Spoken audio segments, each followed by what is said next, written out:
What's going on, everyone? Welcome back to the show. So it's been a little over a year since I've retired, and I'm going to talk about the five shocking things that I've learned since I retired. So that's what we're going to focus on in this video. But first off, you guys can do me a favor. Please like the video, subscribe to the channel, hit that little bell notification, and then click all. By clicking all, you'll get notified anytime we post a video. We do daily videos here, so by clicking the bell notification, clicking all, you should be getting updated every day. Okay, so let's go over, I'm going to give you a brief overview of what we're going to be talking about today. So we're going to be talking about free time. We're going to be talking about diet change. We're going to be talking about hobbies, stress, and travel. Those are the five surprising things that I've learned. Now, of course, some of these things, when you look at them, you're going to say, you know what? Yeah, I can understand that. Travel, you'll travel more when you retire. Or free time, of course, you're going to have more free time. But I'm going to talk about these five things in more detail. And some of these things, you're going to be pretty shocked when it comes down to it. So let's talk about free time. So when it comes to free time, initially when I retired, I was thinking, yes, I'm going to have more free time. I know that. And anyone that retires, they know they're not going to have to go to work anymore. So they're going to have more time to do things that they want to do. But mentally, I was not prepared for this free time. And what I mean by this is there are things that I've wanted to do for a long period of time. And I'll give you an example just this week. This just happened to me this week.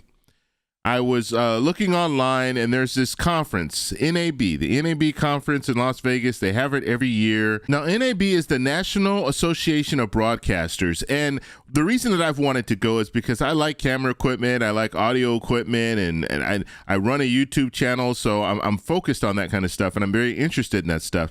And I want to go to the convention and actually see the new products and things like that. So I've wanted to do this, and since NAB is every year, I had opportunities to do it, but I chose not to, only because I would have had to take time off from work. Now, taking time off from work wasn't a big deal when I was working because I went on vacations and things like that. But when it comes to the NAB conference, going to a conference, I would have to take a whole week off to go to the conference, or I could spend a week in Hawaii, or spend a week in Colombia, or spend a week in another country. And so I always chose not to go to NAB. And so now let's fast forward to a few days ago. I was thinking about, okay, NAB, you know what? It's in Las Vegas. I can drive there, and I have all the free time in the world to go. And so why not sign up?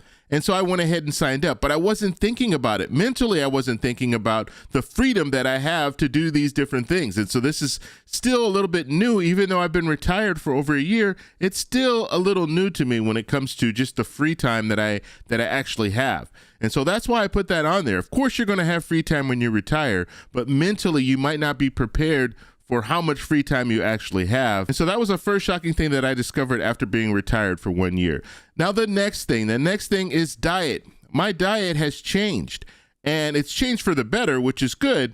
But I used to, and I'll tell you my old routine. When I was working, generally I would wake up, I might have a little bit to eat. And sometimes I didn't even have anything. I might just have a power bar or something like that. But I would get to work, and then generally we'd go to Starbucks or something like that. I get some coffee, and then I get maybe some egg bites or something small. So that's generally what my breakfast was.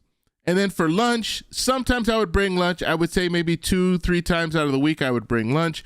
But because of the demands of my job, I couldn't always eat my lunch. Sometimes I was out and I wasn't going to come back, and so we had to eat lunch out. And so there are other days, too, that I would just save it for eating out. And so I ate out a lot. Let's just say that. And then at the end of the day, I'm ready to go home. I'm thinking on my way home, okay, what am I going to make? And I get to that point where it's like, I'm tired. I don't feel like making anything. I'm just going to go get some fast food. And so I ate a lot of fast food when I was working, because I didn't have the time to actually cook a meal. And I was never really on the meal prep plan, so I didn't make meals ahead of time and things like that. So generally, it was the night before if I'm making anything for the next day. But I will be honest, the majority of the time I was eating out. But now that I'm retired, I cook all my meals. And now I eat out maybe once every 2 weeks. And that's stretching it. There's a lot of times where I don't eat out for a month or even over a month. And that's something that was shocking to me because I didn't really think about it until I retired. And now I have that free time, like I was talking about earlier, the free time to do things that I want to do. And one of the things that I do enjoy doing is cooking. And so that's what I do a lot. And so I'll make all my meals, and there's very rare situations where I'll go out and have fast food. And if I go have fast food, there's only two places that I'm going to: El Pollo Loco and Chipotle. Those are the only two places where I eat out. And so that's one big change. And this is a positive, a real big positive, because now I'm making my own food and I'm not eating a lot of that fast food, because we all know the fast food is not the best. And so that's the second thing that I've learned since I've retired. Now, the third thing, hobbies. Now, this is really interesting because I had hobbies when I was working. One of my hobbies is photography. I actually turned that into a job. I was doing it professionally for a while. And so that was one hobby, but I picked up some other hobbies as I retired. One hobby is woodworking. Now I'm actually doing things. I'm making these different projects and cabinets and all this different stuff. And that's really interesting to me. I really enjoy doing that. And I think it's therapeutic. It's relaxing. I can go out in the garage. I can work on these different projects. And it's nice because you can see the whole process, the beginning, the middle, the end. So I like it. It's almost like cooking, where you see it's the beginning, the middle, the end. And so I'm really enjoying that. Now, another hobby, and this is something I never thought I would pick up: gardening. So I bought a house about 1.5 years ago. And so now I'm really focused on gardening, making the house look nice. And so now I'm focused on planting plants and planting trees around the house. And so it's something that I never thought. I mean, this was really shocking to me. I never thought I would be focused on gardening or anything like that. Most of my day, I'm focused on planting and doing some woodwork and just working around the house. And it's shocking because I never thought that would be me. I never saw myself doing that stuff, especially the planting and things like that. So that's number 3 when it comes to the shocking things that I've learned since I've retired. Now, number four is stress. Stress relief is what I'm talking about. So when I was working, I didn't realize how much stress I was under when I was working. And if you guys don't know, I was in law enforcement, so there's a lot of stress that comes into play when it comes to working in jobs when it comes to law enforcement. And so when I was working, I never really understood how much stress I was under when I was working until I retired. And when I retired, then I realized there's a lot of things that I was stressed out about that I had no idea. And when I retired, I could feel all that stress just released off my shoulders. There's one thing when I was working, I was on call pretty much 24/7. So I could get a phone call. I would have to handle situations. And because of that, the stress just of knowing that when you go to sleep, you can get a phone call in the middle of the night, which I would get phone calls pretty frequently in the middle of the night. So I was always kind of on edge. And I never was comfortable where I could just go to sleep and not have to think about answering a phone or anything like that. The only time that I could do that is if I was traveling outside of the country. I had someone covering my cases, so I knew that I wasn't going to receive a phone call. But if I was in the U.S. and I was working, even if I was on vacation in the U.S. and I didn't have anyone covering for me, then I had that kind of the anxiety, thinking, okay, I can get a phone call at any time. And so that was one stress. But then just all the other stressors that come along with work. At the time when I was working, it didn't really feel any different. It was almost normal. But when I retired, that's when I really felt it. When I handed over my cell phone, my work cell phone, and knew that phone wasn't going to ring anymore, and I didn't have to think about it in the middle of the night, that was a lot of stress relief there. And I didn't have to handle certain situations. That was a lot of stress relief there. And so now, I mean, it's just shocking how much stress that I was undergoing for all those years. I'm glad that I'm retired now. I'm glad that I chose to retire early, because looking at the situations, I mean, that could be a death sentence for a lot of people, all the stress that you're taking on in certain jobs. And a lot of this stress you don't even realize until you leave the job. And when you leave the job, then you look back and you say, wow, I was under a lot of stress. So number 4 is definitely stress. Now, number five is something that I've been doing. Even when I was working, I was traveling a lot, but I wasn't traveling at the level that I started traveling when I retired. And when I retired, I went to Colombia and I spent 5 months in Colombia. Almost half the year I was in another country. And I'd never really thought that I would do that. I would always think that, I would go to a country, maybe stay there for a month, and then go to another country, stay for a month, and then go home, and kind of do it like that.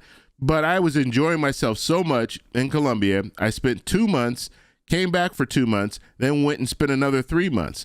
And so it was shocking to me that I could actually spend that much time in another country, especially, another country where they speak a different language. I speak some Spanish, but I'm not fluent in Spanish by any means. And it is a struggle sometimes to get things done because I don't know how to speak the language the way the natives do. So it's very interesting, but I enjoyed myself so much. I spent that much time traveling, and I'm going to spend more time traveling in the future. And so that was one of the shocking things, is I can go to another country and enjoy myself so much that I wanted to stay there. And even when I left, I spent 3 months.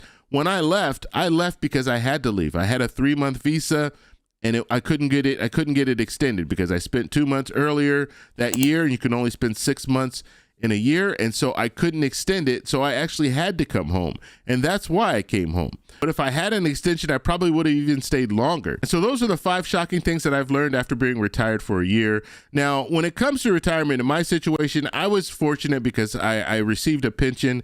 And so that made sense for me to go ahead and retire. Now, you might not be in that same situation. You might be receiving a 401k, and you might be waiting a little bit longer because you want to have it closer to when you can receive Social Security. So you might wait until you're 60 or 62, take early retirement at 62.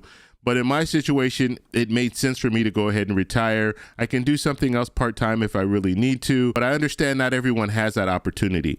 But there's some things that I really learned, and I want to share these things, and I'm going to continue doing videos. I'm going to do another video about 5 surprising things that I learned about retirement that aren't so positive, because there are some things that you learn through retirement that, you know, they're not good, and you have to kind of work yourself through those things. And so I'm going to talk about those in another video, but I just wanted to put this video out. I want to know in the comments below, let me know if you're retired already.